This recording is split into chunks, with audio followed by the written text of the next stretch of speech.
Yo, shout out to the Most High. It's always a high to see women on lower state. It's L-Deez, also known Lawrence the One, for another episode of I Need to Know with my special guest. Introduce yourself. Man, they call me Lewi Bo, man. Oakland, California's finest, man. Okay, check this out, man. How did you get your name, Lewi Bo? I don't know. It's just it's a West Oakland thing. I honestly don't even know what it means. It's just like it was always older people in my neighborhood. Shawnee Bo, Tammy Bo, Twani, you know what I'm saying? It was okay. And in West Oakland, it was always hella Bows. You feel me? So that's what I want to get into. Yeah. That's what I want to get into. So the first part of Lou, where'd that come from? Oh, that's my name, my real name, my government, Lewis. You feel me? Okay. And then somebody older just passed me down. Who probably was like, just passed it down. We probably was like hooping at Prescott or something. And they, like, Lewi Bo, pass the ball. You feel me? Yeah. I probably was like hella young. You feel me? Yeah. And it's somebody from the neighborhood that a nigga look up to. Like, you feel me? I'm like, okay, Lewi Bo, I'm wrong with that. You know Back in the day, if you got a bow, you was in. Yeah. That means you was official. Yeah. Hey, so you know, Bo to West Oakland is pretty much the little to the rap name, a rap game. You know how everybody say they little this, little that. If you got a Bo on your name, you official in West Oakland. But it's kind of like that throughout the East. A lot of things in West Oakland start in West Oakland but spread throughout the town. Speaking of Bo, like Lean, that started in West Oakland. It did. Talk about that. When it started in West Oakland, it was like frowned upon, though. You feel me? Back then, kind of like, you know, then it got popular once it started spreading, you feel me, through the rest of the town and, you know, the rest of the Bay Area. I mean, it was already there, but I'm saying as far as like it being popular. Yeah. And being cool, because like I said, it used to be frowned upon, you feel me? So I wanted to ask you a question, since we both mid-range G's, you know what I'm saying? We're not super triple OGs, and we're not hella young. What year are you talking about when it was frowned upon? Man, I would say like right before the hyphy movement, anytime right before the hyphy movement, and before that, it was frowned upon. Like, you know what I'm saying? 2001, it was frowned upon? Oh, man, past that, it was frowned upon. It was like, them niggas all about that. Like, that's that liquid heroin. You know okay. So this is what I want to know. We were talking about the liquid heroin. We were talking about the Bo. Oh, talk about the prices back then. I don't know. I never indulged, so I don't really know. You feel me? I mean, low key, I probably was one of the people frowning upon it. You know what I'm saying? You know what I'm saying? But, you know, it is what it is. But I don't really know like that. I never really indulged into that, you know. Now, this is the last question about Bo. Yeah. What turf would you say started that? I got 34th and Chestnut. That's what I thought all the time. I think so too. Okay. Because they had they was making songs about the Ghost Nuts. Back when it was still frowned upon. You know what I mean? Like, I remember they had a song about the Bo back then. Like, not the Ghost Nut. What was their name? I can't remember their name. Like, if somebody said it, I remember. Yeah. Yeah, but I remember they had an album out. Some niggas from over there, you feel me? And they had a song on their shit. Did they have a song called Big Faces or something like that? I can't remember. I remember the one about the Bo, though. Okay. Because the song was tight, you feel me? I just ain't into that. Like, that's right. Okay. Well, you growing up, you know what I'm saying, in Oakland, California, why don't you tell people exactly what turf you from, man? Oh, man, I'm from Lower Bottom, you feel me? And inside of the Lower Bottom, I'm from a place called Campbell Village, you feel me? You know? And anybody from Oakland or the Bay Area, period, you should either know where the Bottom's at or been heard of it, for sure. You know what's so crazy about the Bottoms? The Bottom is one of the most legendary places in Oakland, California. It is. It still look like the 70s down there. That's the first neighborhood our ancestors was coming to when they was migrating from the South. Okay. You feel me? You got any people that was migrating from the South? Yeah, my family came out here with the 40s or the 50s, I think. Yeah. Like Getting the mic a little bit? You know, I heard stories about my family coming out here from Louisiana and Texas, you feel me, in like the 40s or the 50s or something like that, you know what I'm saying? Okay. What about the Esther Orbit Room? What you know about that? Oh, yeah. That's like, man, that's definitely legendary.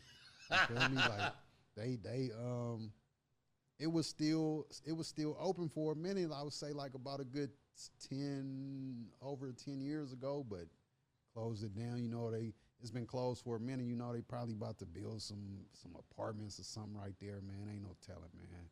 Did she have kids or something like that? Yeah, I think I think her kids was the ones who had it open. Yeah. It was still open. I used to slide through, you feel me? I used to love the Orbit Room. My god brother, he was from New Jersey.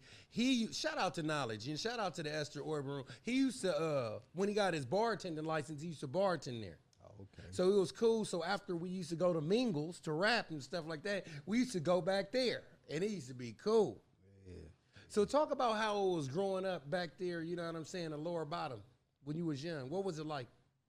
It was cool because everything was family oriented though, you feel me? Like back then in just like Oakland period, it seemed like we all had some cousins or something that stayed in the same neighborhood with us or in a neighborhood not that far from us. Like we could walk pretty much, damn near everybody in Oakland has a real relative that you could like walk to their house or something. Like, yeah. You know what I'm saying? Like it was just different. Like now we all scattered and you know what I'm saying? It's a little different, man.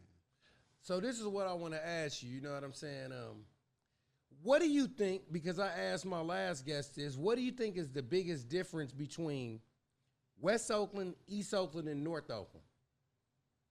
Besides the size, of course. I think like it's like really the ghetto-ness. Like, you feel me? Like, because I think like I would say like East Oakland probably is like, get a little bit in the mic. I would say like East Oakland probably like maybe 70 to 75% hoods. North Oakland is probably like 50-50, you feel me? Anything below Telegraph, that's pretty much the hood in the north. But in West Oakland, it's all hoods. Like it's like 80-20. It's no safe. Like in the north and the east, it's some cool little places where you could tuck off for a minute and be cool. It ain't really no place like that in West Oakland. You know what's so funny? I agree with that. But it's a place in West Oakland, right? They got some really, really, really, really, really nice houses. Over there by 16th. By the park? Yes. That's probably the safest place on my mom. By the Infirmary, that one street, yes. That's probably the safest street in West Oakland. Over there, you know what I mean? With them big Victorian mansions. The 18th right around the corner, so that's why I say it's really not that safe like that. But that street for sure is the safest street in West Oakland. Okay. So talk about, speaking of safety, you know what I'm saying? Was it a lot of killings and stuff like that when you were young in Campbell Village and going around? How was it? What was the climate? It was, but the difference back then, it seemed like the little young dudes, we wasn't really affected by it like that. Like how the young dudes be affected by it now, though. Like, you know, like it was the older cats. They was doing what they was doing. And like I said, the young cats we wasn't affected by it. Like now, it be the young cats involved into the shit. Like, You know what I'm saying? So, like, when I was young, you know, not to condone it or nothing, but I was young, like 14, trying to sell drugs. Like, now they be 14 trying to, you feel me, shoot somebody. It's different. Like, you know what I'm saying? So what do you think? Where do you think that spawned? Why are the youngsters so much, would you say they're more advanced than us? I would just say it's a different trend. Like I say, when I was 14, it was like, man, you better get some money. Now it's like, little nigga, you gotta, to roll with us, you gotta you feel me, got at the ops or something. Like it's different. Like they on that gang. Like it ain't the same town, man. It's, you know, I get frustrated about it sometimes. Like, man, this ain't the town, but like, you know what I'm saying? But, you know, I don't got no control over that, so I can't really stress over it too much. So do you think that the music plays a part in it? I definitely do, man. Like when I was younger, I didn't. People used to say that. I used to be like, man, you tripping. Like, as I got older, I can admit that I definitely do. Like, think hearing that shit over and over and over, and you know what I'm saying? Every day, get the op, knock the op down. Like, you know what I'm saying? That's because back then, when we was coming up, niggas was rapping about hustling and trying to get some money, and I think it affected us in that way. Yeah. You know what I'm saying? So, yeah, definitely. So is things getting worse or better, man? I mean, it depends, because I ain't gonna lie. Back then, it was more murders.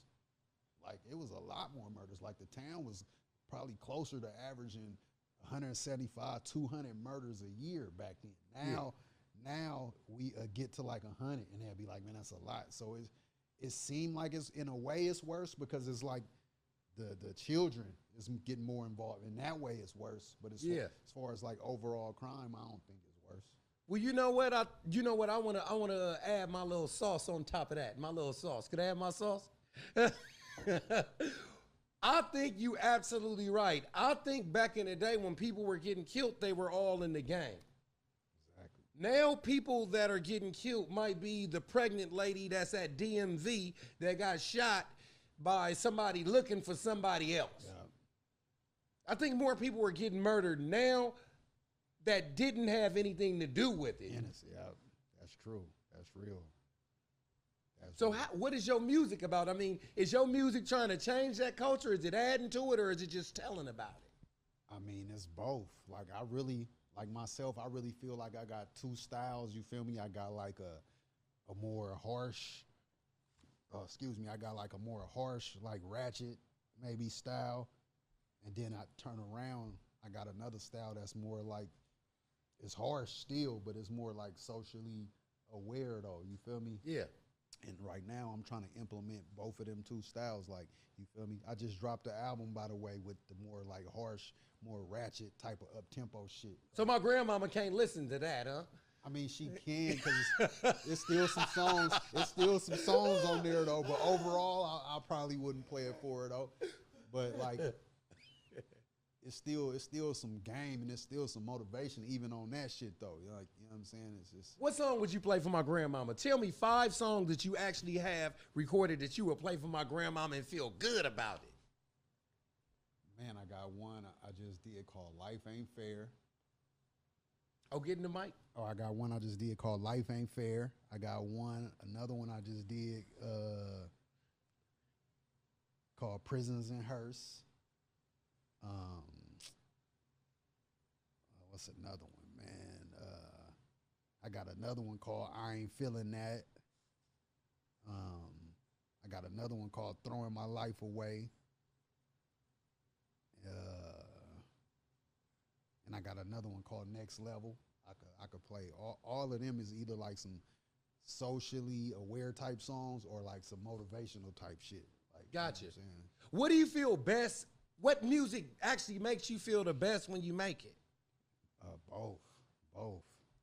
Because the more ratchet shit, right, it got that more traditional Oakland Bay Area sound. But the more socially aware shit, it got more like, I would say, more like of a universal type sound. But I love both. Like I'm always love that traditional Oakland sound. Like, you know what I'm saying? I can't get away from that. Like, you know what I'm saying? But I like both. You feel me? I ain't gonna lie. Mr. Fab was probably cause you know he dropped albums like that. He got like the Stan Pablo. Yeah. Then he'd turn around and drop an album like Thug Tears. I like Thug Tears too. And he was I seen him do that. He was my inspiration for trying to like because I was going through a lot of my songs and I was like, you know what? I got like 2 different styles. Like I'm gonna try to like market these 2 different styles separate. He was like probably the inspiration for that though. You know what? Me and him was just talking about that in his car. You know what I'm saying? And I was like, you know what? When you have like a lot of different type of styles and stuff like that, that's good. But sometimes it could work against you because the fans don't know. They don't know which one to grab on. Yeah. You get what I'm saying? Like, I love Nas. Nas is one of my top 5 favorite rappers, really probably 2. He's probably number 2, right? One of my favorite Nas songs that he ever made, you know what it is? You Owe Me. Probably because it reminds me of my baby mama. Oh, she owe me. Shut up. You know what I'm saying? But it was the time that it came out. But that song is so different than the other Nas song. It's a club song. It's, you know, it's so different than New York State of Mind, Life's a Bitch, this, that, this, that, this, that. So when he dropped that, I liked it because I like to see artists be versatile. Yeah. However, he did get a little bit of flack for that song. He did. But it was knocking though. I was going to say it wasn't weak. It was just so far left from what everybody was used to from him, and they just couldn't like accept that shit. Like some people just be like, some people just like you for what they know you for, like, you know what I'm saying? And that's just how it is. What was your first rap song that you ever recorded? Do you remember it? I think it might have been a song called Sagittarius Shit. Yeah. I think that was the first one. Where do you rank yourself as an MC? 5 being the highest. You can give yourself halves and quarters, you know? MC, I would say probably like 4.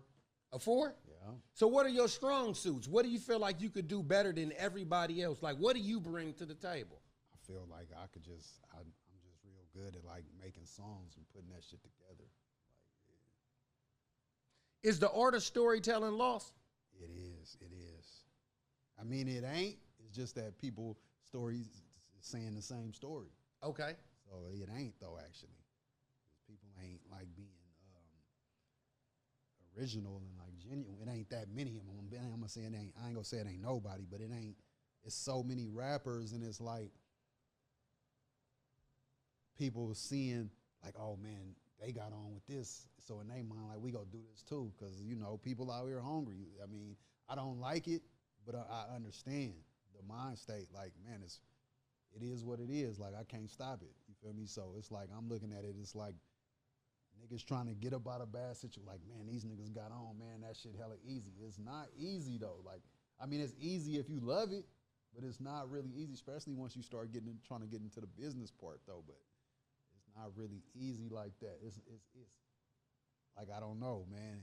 But that's what people be thinking. Like, man, we could just get on and do this, like, you know. But they heart don't really be into that shit though. You feel me? So what would you say the biggest difference is between trying to get on like a 18-year-old now versus when you were 18? What is the biggest differences, the obstacles and the pluses? The biggest difference is like that 18-year-old probably could do everything on their own.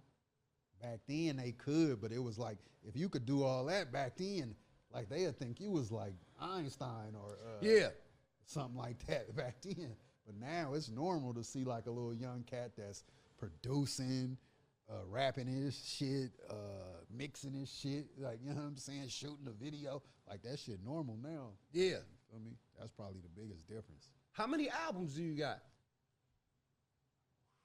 Probably like 1, 2, 3, probably I'm gonna say like 6 or 7 maybe. 6 or 7? Yeah. Oh, I just dropped one, so probably like maybe 7 or 8. I'm not sure. It's 7 or 8 though. Okay. Yeah. So you going coast to coast, right? You going from California to New York. What album you putting in going up? What album you putting in coming back of your albums?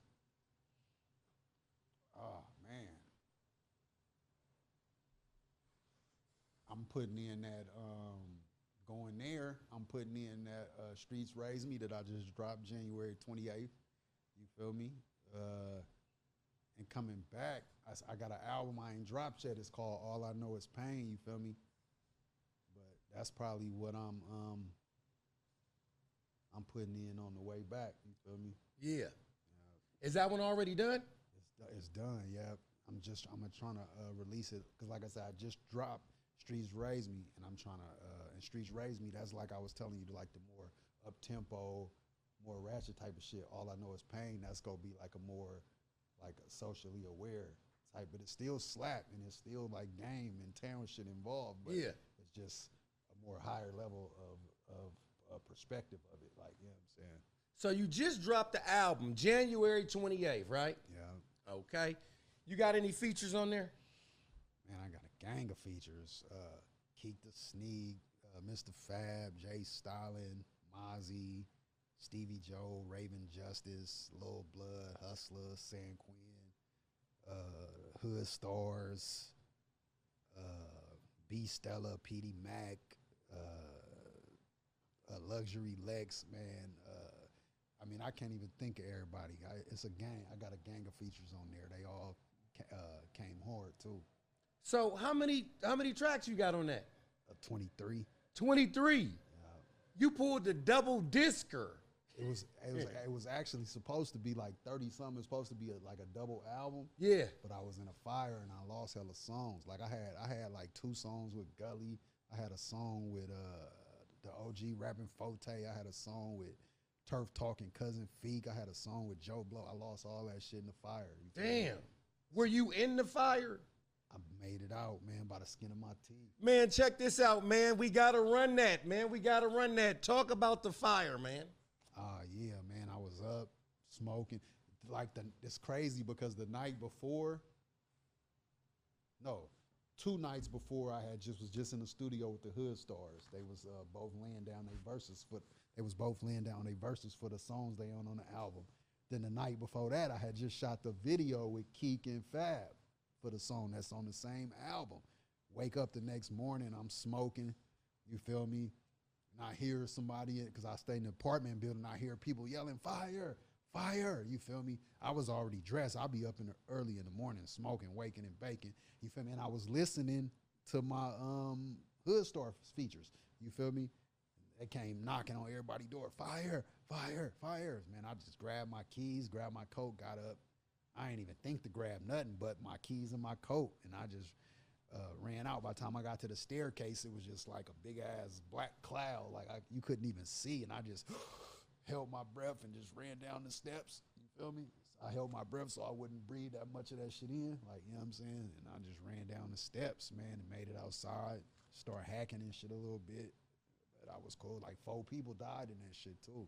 Damn. Where was this at? Shit in West Oakland on Meade Street. In apartments? Yeah. I got to ask you a question. Could you have jumped out the window? If it got funky, could you have jumped out the window? I could, because I stayed on the first floor. I probably would have broke my leg or my ankle or something, but I would have made it, though. But, like, it's crazy because my apartment never burnt down. My apartment, and I stayed right next to the manager. Me and her apartment was the only ones that never burnt down. I kept trying to call the city to get my shit because I used to ride by and see through my window and see my flat screen and hella shit. Like, but the city, was like, oh, you got to call the lead fireman, and they kept giving me the runaround, man. And just for hella long, I just ended up giving up. But yeah, I was trying to get my shit, but they wouldn't. So do they place you in a different place? Did they help you get another spot? Hell no. So your shit just burnt down and that was it?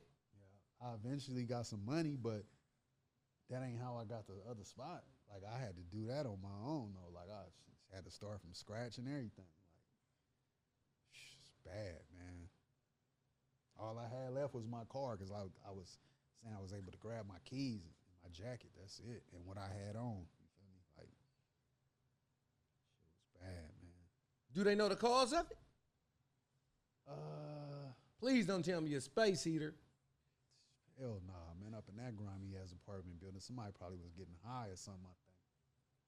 Oh, some other shit, of course. Yeah.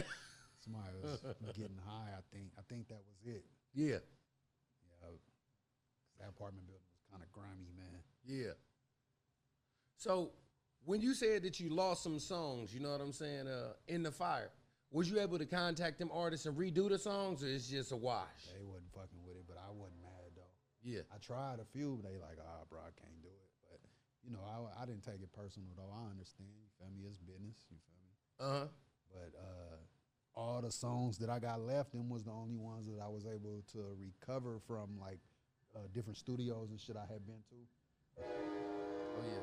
Yeah. Shout out to the train, you know what I'm saying? That's pretty authentic and organic. So, so you said that you had Mozzie on your album, right? Yeah. Was he in the studio when you was recording? Nah, he sent the verse. Yep. He gassed that thing, too. Yeah, he got a natural ability to rap. Mm-hmm. Pretty tight, you know what I'm saying? So was you in the studio with anybody? Any of, like, the main features? Fab, the Hood Stars, Quinn.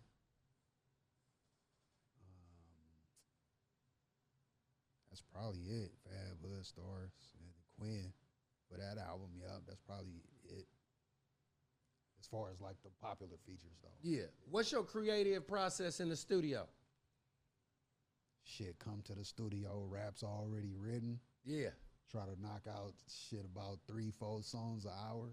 You feel me? Remember when we were talking about the art of storytelling, right? Yeah. You got any stories? I do, man. I got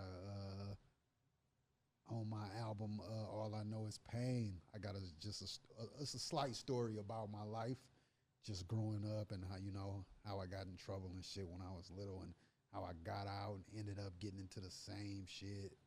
You know what I'm saying? It's called, the song called It Ain't the Same. It's just talking about how times just ain't the same. It's just about like how times ain't the same now, like how they was when we was young. Like it was a little bit, looking back, we didn't think so back then, but shit was a lot easier. Yeah. You feel me, back then. I got to ask you a question, you know what I'm saying? Did you know Harry Lawrence? Yeah. Rest in peace to Harry Lawrence, man. Rest in peace, yeah. You grew up with him, huh? Yeah, man, his brother. What, ratio? Yeah. Because it's 3 of them, right? Yeah. Yeah, I knew Harry. He was the first person that I met at Mac. He was the first person who told me who Felix Mitchell was. Yeah, that was my in 9th grade, I didn't know about no shit like that. I'm coming from an art school. Yeah. And he sat back, he talking about Felix Mitchell in the game and shit like that. I'm sitting up there like, what is it? Who the fuck is, Yeah. I didn't know. But shout out to Harry Lawrence. Harry Lawrence is the first person in 1992/3 who told me who Felix Mitchell was. Yeah, you went to the funeral? Yep, I'm going to try to, man. That shit hurt me, man. Like, yeah. Shit crazy, man. Damn. I grew up with him and his brother, man. Shit. Yeah. Like, damn. Just to lose, like, both of them, though. Like, so I know it's like his little brother and his little sister, you feel me, and all his cousins and shit, they going through it. Yeah. Yeah, because he from Campbell Village, too. Not just Lower Bottom. He from Campbell Village. Yeah. Yeah. I've knew Harry since, like, we was, like, 3. Yeah. Damn. Well, shout out to Harry. You know what I'm saying? Yeah. Rest in peace, my nigga Harry, man. They always talk about rappers, right? Like, they age and stuff like that.